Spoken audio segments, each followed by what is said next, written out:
Bonjour, bienvenue dans la correction de cet exercice. Alors dans cet exercice, on me demande dans chacun des 4 cas de la question 2 de reproduire la figure. Moi je l'ai déjà fait pour gagner du temps. Et donc pour faire les constructions de ces différentes sommes, eh bien en fait je te propose un codage pour que tu comprennes bien comment il faut faire. C'est que le premier vecteur de chaque somme, je vais le dessiner en marron. Le deuxième vecteur qui va suivre, du coup, attention, on doit le placer, je te rappelle la méthodologie, à l'extrémité de celui qui est en premier, d'accord? Et le résultat de cette somme, un représentant de cette somme, parce qu'il y en a beaucoup, tu vas voir, ça dépend en fait d'où on part avec le premier des vecteurs, donc celui que je vais faire en marron, et le résultat de cette somme, je le ferai en rouge. En fait, dans ces 4 cas, il y a un seul conseil, tu vois, c'est quand tu as des soustractions de vecteurs ici qui se notent avec 2 lettres, eh bien, fais directement ce changement, par exemple l'opposé de A vers B, l'opposé du vecteur AB, c'est en fait le vecteur B vers A, d'accord, le vecteur B1. Voilà, et ça va te permettre de simplifier tes calculs à chaque fois. Pense-y à ce conseil de transformer ces moins en plus quand tu peux le faire, c'est-à-dire ici avec 2 lettres. Par exemple, le vecteur moins U, une seule notation, la lettre U, tu ne pourrais pas le faire. Mais quand tu as 2 lettres, origine, extrémité comme ici, tu peux donc faire ce changement. Alors c'est parti, question A, on te demande de construire un représentant donc de AB plus CD. Alors c'est une somme. Pour construire des sommes, déjà il faut construire un vecteur, tu as le choix, un vecteur AB. Alors bien sûr tu peux regarder AB, tu vois A est ici, B est là, ben, le vecteur AB c'est celui qui va d'ici vers là, tu vois. Et plus, puis un vecteur CD. CD, si C est là et D est là, et bien en fait c'est là. C'est ce vecteur qui va ici, de C vers D. En fait, il faut rester sur ta figure, c'est tout. Alors moi, je vais tenter de partir de A, puis on va bien voir ce que ça fait. Donc je prends mon crayon marron, et c'est parti. Donc je pars de A, tu sais, tout simplement, je choisis le même point de départ que le vecteur AB, et donc je fais le dessin du vecteur AB. Donc le vecteur AB, le voici. Le deuxième, je dois faire plus le vecteur CD. Alors le vecteur CD, je vais te le mettre en vert. Donc le vecteur CD, si on le regarde bien, il est là. Regarde bien. Le vecteur CD, pour aller de C vers D, en fait, il faut se décaler de 2 carreaux à droite, ici sur ma figure, et monter de 2. D'accord? Retiens bien ça. Je me décale de 2 à droite et je monte de 2. Voilà le vecteur CD. Ça, c'est un représentant du vecteur CD. Alors moi, il faut que je fasse attention, parce que je te rappelle dans la technique pour construire un représentant de cette somme, eh bien je dois faire un représentant de AB, mais ensuite je n'ai plus le choix. Il faut que je prenne l'unique représentant de CD qui part d'ici, dont l'origine est en B, là où je suis arrivé par le précédent. Et donc je vais faire un vecteur vert CD, mais qui part d'ici. Donc je prends mon crayon vert, et cette fois-ci je pars de B, et là, je vais faire, rappelle-toi ici, on faisait 2 et 2. Donc, je vais faire 2 à partir d'ici et 2 en grimpant. Et du coup, qu'est-ce qui se passe? Voilà où ça me mène. Ça me mène ici. Donc, faire le déplacement, faire le vecteur AB plus CD, c'est faire AB plus CD ici. Et du coup, ça revient à faire ce vecteur qui est votre résultat, qui est sous vos yeux. Donc, je vais prendre mon crayon rouge. Et donc, le résultat de cette somme, j'ai oublié de prendre le crayon, plutôt la règle, donc je prends ma règle, et donc voilà le vecteur qui est la réponse à ce premier cas, il est ici, voilà, il est en rouge, ce que je t'ai mis ici, donc voilà le résultat de cette somme, d'accord? Bien sûr, il est ici parce que je suis parti de A, ici, en faisant AB plus CD. Maintenant, si tu avais voulu partir, disons, d'ici, et bien à l'arrivée, tu aurais fait le même vecteur, 3 à droite. Donc du coup, si tu étais parti de là, toi, ton résultat que tu aurais trouvé, hein, si tu pars d'ici, eh bien, tu aurais fait donc AB, c'est-à-dire, regarde, je descends de 2, puis je me décale de 1 vers la droite. Donc ça m'aurait amené ici, puis là. Ensuite, le vecteur CD, à partir de là où je suis au bout, je me décale de 2 à droite et je monte de 2. Et bien ça t'aurait fait, regarde bien, toi tu aurais obtenu celui-ci. Mais en fait, ce sont les mêmes vecteurs, ils sont égaux. C'est pour ça qu'on te met un représentant. Parce que si l'élève part d'ici, l'élève numéro 1, eh bien, il va aboutir à ce résultat ici. Et si un autre élève part d'ici, il va arriver là. Les deux ont raison. on a bien des mêmes représentants du résultat. Voilà, alors on va faire exactement la même chose et on va aller un petit peu plus vite pour faire les cas suivants. Alors deuxième cas, petit b, BA plus EF. Bon, déjà, il n'y a que des additions, comme ici, hein, il n'y a pas de petits conseils à exploiter pour le simplifier au départ. Donc c'est parti, je vais faire un vecteur BA donc en marron.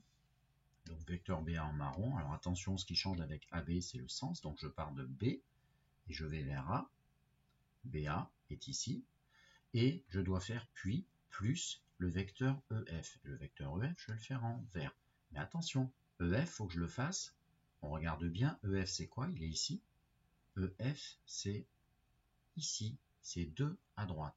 Donc si je fais 2 à droite, mais à partir de là où je suis arrivé par BA, eh bien il faut que je fasse 2 à partir de là, c'est-à-dire ça me mène jusqu'ici.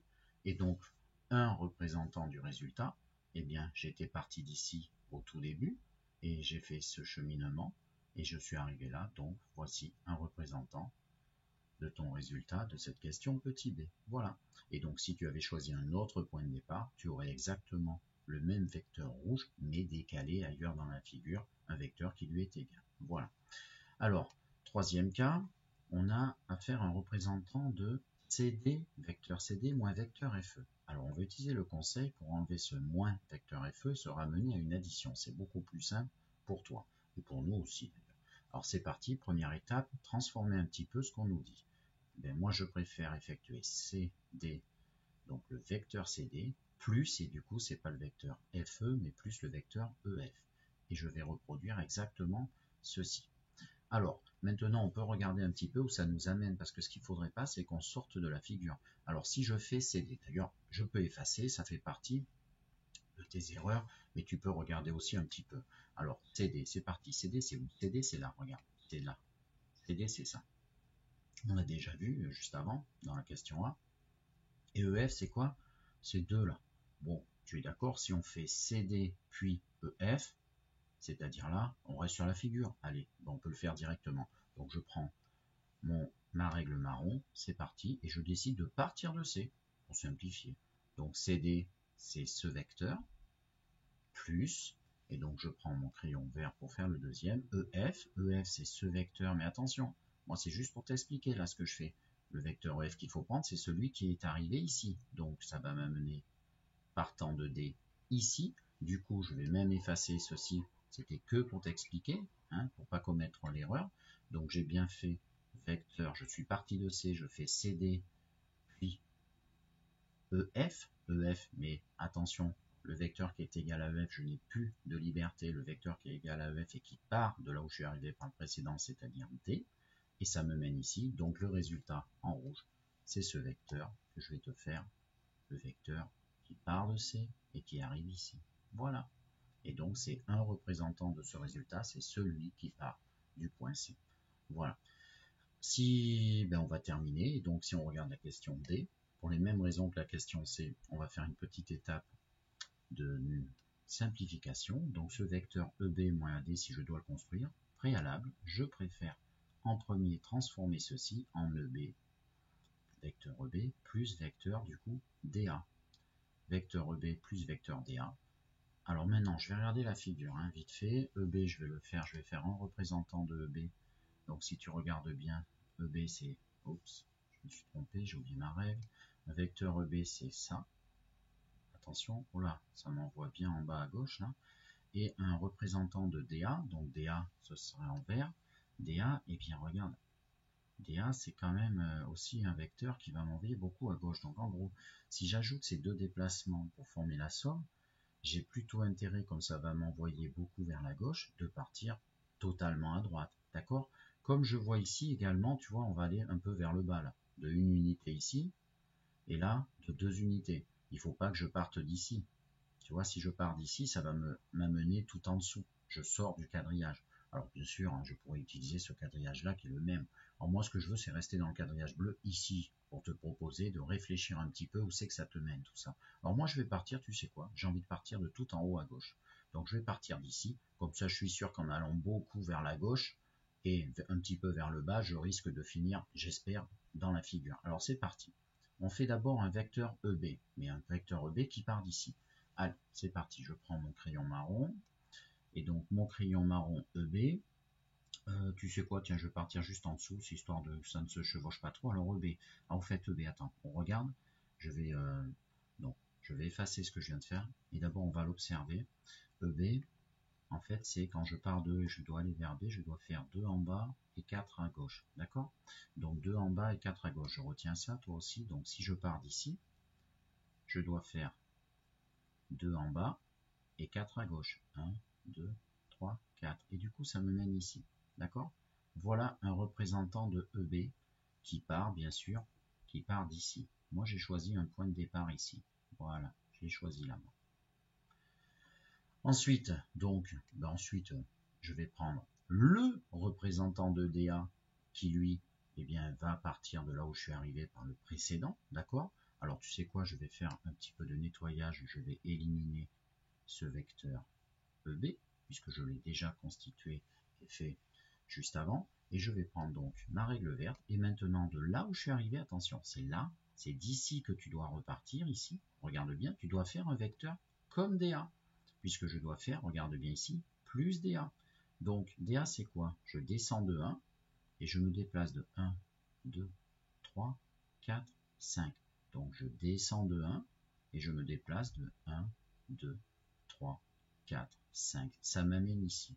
Voilà. Donc je suis arrivé ici, si je fais EB plus DA en étant parti de là. Donc je suis parti d'ici, j'ai fait EB plus DA. Attention, tu dois bien repartir de là où tu es arrivé. Et du coup, le résultat en rouge, eh bien, c'est le vecteur qui part d'ici, d'accord, et qui va aller à l'extrémité obtenue. Voilà. Alors, voilà le résultat de cet exo qui se termine. Si tu avais à faire la somme de 3 vecteurs, tu continues exactement de la même manière. Si j'avais encore à ajouter un vecteur qui est ici, eh bien, je prendrai point d'appui ici, là où je suis arrivé par le deuxième, d'accord, et je construirai ce vecteur qui m'amènerait quelque part, et le vecteur résultat serait celui qui part d'ici et qui finit, disons, si tu étais arrivé là avec la troisième construction, qui serait là. Voilà. Au revoir.